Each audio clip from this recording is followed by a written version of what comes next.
guys, report has it that Atiku have stepped down for P2B. That means the pressure that was mounted on him have actually yielded a result.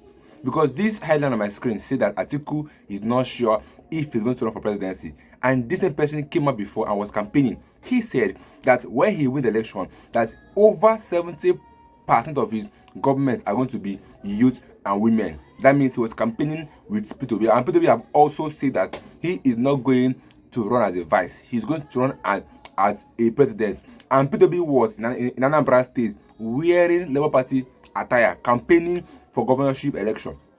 That means P2B is still in Labour Party and also in ADC. So now Atiku knows that he stands a low chance, and now he has stepped down for P2B. Just watch this video to the end. Let me get your thoughts and reviews in the comment section. I'll see you guys in my next video. But do you think they are going to gain any traction politically and ultimately? They may gain traction, and I'll lay a basis for that. Okay. If someone had told President Bola Tinubu that in 2003, that by 2013, 2014, we'll be working with Muhammadu Buhari to become president, you'll say it's not possible. If someone had told President Obasanjo in 2003, when PDP had almost 75% of legislative seats in National Assembly, that PDP by 2025 will become like a carcass, he will say it's not possible. But then again, because these are politicians, and you know, there's this concept of the known knowns that I like to always use, because when I lay it bare now, people will relate with it. It's the things you know. It's called the known knowns. The things you know. Then there is the unknown known. The things you do not know, you know. Well, that's a bit debatable. But then there is the known unknown. The things you know in your mind that you do not know these things. So you seek answers. But the most critical part of it is the unknown unknown. Things you do not know, you do not know. And that is where the issue of the issue of ADC and the alliance becomes a bit tricky. That's why I laid the foundation of, in 2003 and 2013-14 for Tinubu and Buhari, then 2003 for Obasanjo, and 2025 with what PDP has become. I would not want to be I don't want to pour cold water on the alliance, and I'll be very, very objective. If you look at the people, the so-called leaders of ADC, the coalition, many of them are former this, former that. Yes, the former SGF came out to say that some serving governors, serving legislators are working for the ADC. But that's what is that true? That's what he has said. There's nothing that you can put past these politicians. Yeah. But then again, some people are trying to compare APC's emergence in 2013-2014 with what is going on now. And there is a world of difference. President Jonathan was in power then. Today you have President Bola Ahmed Tinubu. They are two different individuals. Their approach to politics, very, very different. Yeah. Some people are even calling President Tinubu the lion.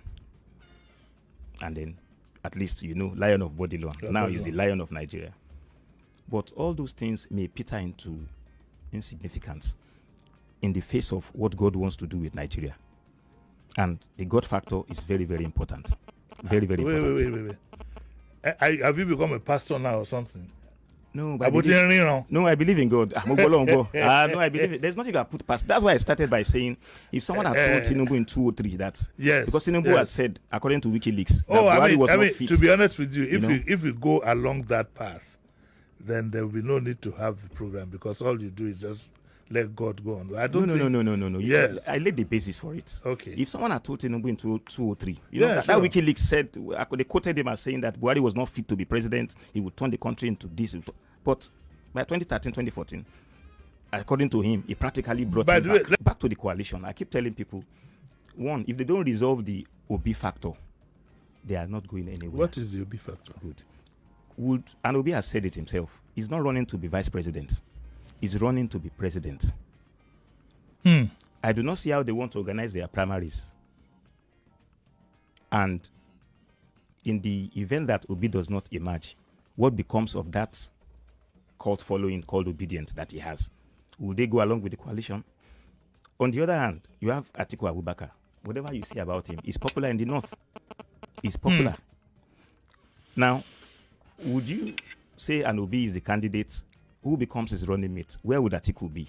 Would an Atiku that you see now mount the podium and begin to campaign for Obi as a candidate of ADC? Those ones, what I've said now in the areas of conjecture, but in terms of what is on ground, the reality, like you said, ADC has a lot of work to do. And like we've said it here before, if I stress the point, whatever coalition is being built, if PDP is not part of it, I don't see how it will work. Because the optics. Yes. What did they say in 2023? In fact, Fashola stressed it. He said in 2019, PDP had Kwankwaso, it had Obi and Atiku as a single party. But by 2023, Kwankwaso had gone his way. And then 2019, they still defeated in quote now. By 2023, Kwankwaso had gone his way, Obi had gone his way. So the simple argument thesis is, when you've been split into three, how do you hope to defeat somebody who defeated you when you were even one? Let me ask you this now. Do you think Kwankwaso will actually decamp to APC?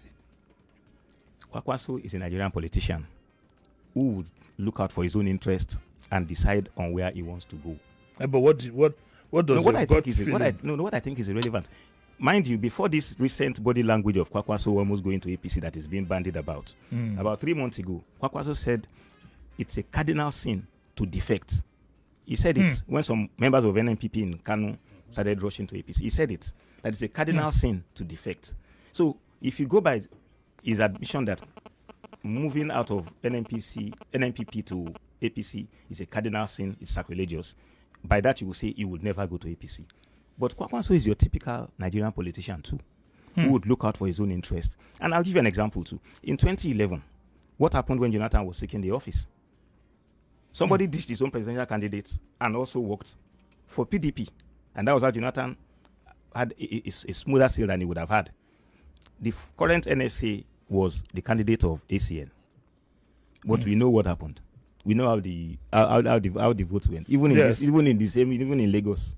Which was okay. So politicians will be politicians. Okay, quickly before I forget this thing. If you have a Kwankwaso in the APC, does it balance up the influence of, let's say, Atiku, for example? It depends on where you are coming from. Kwankwaso largely is Kano.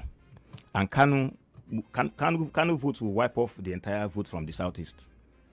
Wow. Just votes from Kano. The last election, 1.9. How many votes from the southeast? So if you say it would balance, I do not understand the context of that balance, because this is 2025.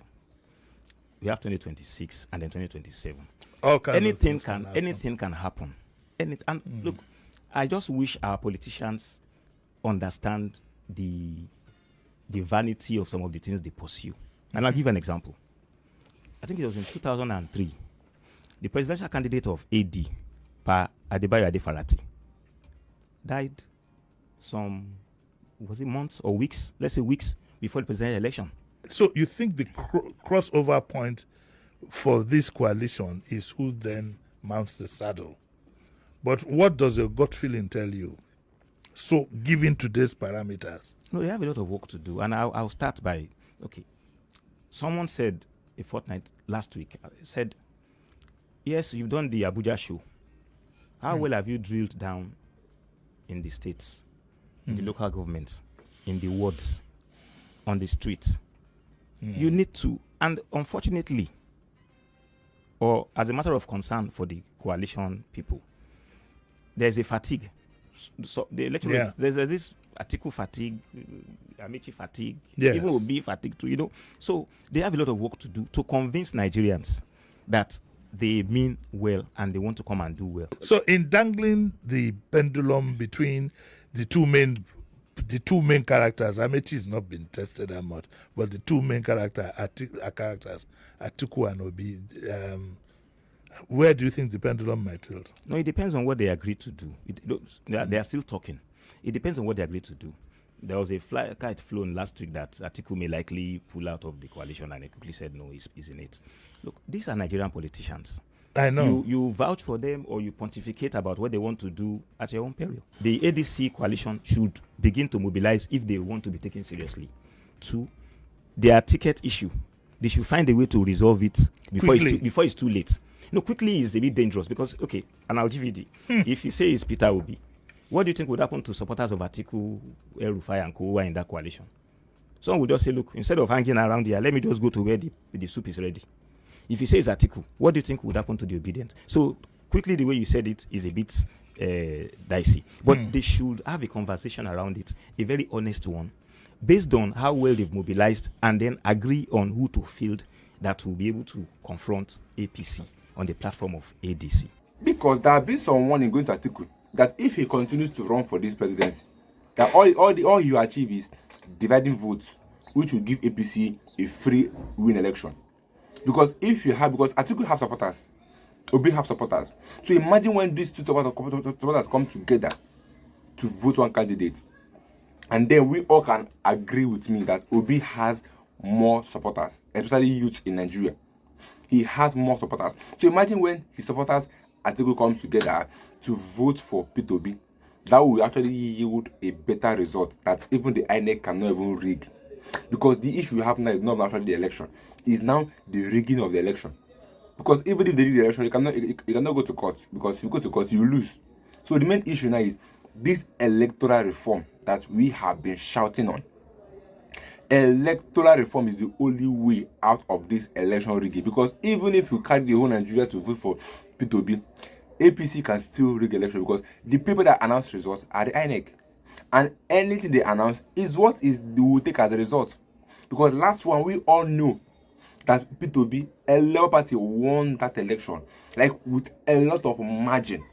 But guess what? They gave us the fake results, and we don't have any right to even do anything, because since the INEC, they're the one in charge of election, they're the one in charge to call results. So anything they call is what we'll take. But imagine when there is an electoral reform where each polling unit have an agent that is staying there for Peter Obi. That means they cannot rig that election easily. It will be hard to rig that election. So now, as Atiku have stepped down, that is the best action or best decision he has taken. Because Peter Obi is going to run for one term, which is 4 years. So after 4 years, if Atiku wants 2031, he can still go and run again. Because he have run for 6 good times and he have lost those 6 times. So better he step down for Peter Obi to run this one term, then the other term he should run. Peter Obi said that he believes that power should go to every region. But the APC don't want that to happen. The North don't want that to happen. The Yorubas always want power to be in their area. Because right now, some people are still saying that they're going to support Atiku because Atiku is Yoruba, Atiku from the North, that election, that presidency must come from the North. This is what we call tribalism. You see religion, tribalism, these two things are eating up Nigeria. Religion and tribalism, these two things are the reason why Nigeria might not be able to work. Because you see where a Christian and a Muslim are fighting because they are Christian and Muslim, forgetting that they are Nigerians, which means that they're meant to be living as one. But because I'm a Christian, he's a Muslim, two of us can be friends. It doesn't make any sense. Because we have our God we are worshiping. Then that should not be the reason why two people cannot be friends, because they are not from the same religion. Same thing happening in tribalism. I'm an Igbo, Yoruba. An Igbo man cannot rule Yoruba, but a Yoruba man can rule an Igbo man. Do you see how tribalism is affecting Nigeria so deeply? If we don't work on these two things, there's no way Nigeria is moving forward. No matter who wins the election, whether Peter Obi, Atiku, El Rufai, so far we don't work on this tribalism and religion, it will be hard for Nigeria to work. Because it's not all about electing Peter Obi. It's also about us doing the work, because Peter Obi has his own work to do. Us as Nigerians have our own work to do. Because we can't be letting tribalism destroy us. No, we can't be letting religion destroy us, and then we are calling ourselves one. Or that we're so far we are called Nigerians. We should be one. Despite the religion, despite the region, we are one. But Nigeria is not like that. You see Muslims killing Christians in the North. Why are you killing Christians? What have they done? What did they do? Nothing. Just because they are not from your religion, you think they are your enemies. It does not make any sense. But let me get your own views in the comment section. I'll be getting my name. If you can subscribe, please, the boy again. Stay tuned, guys.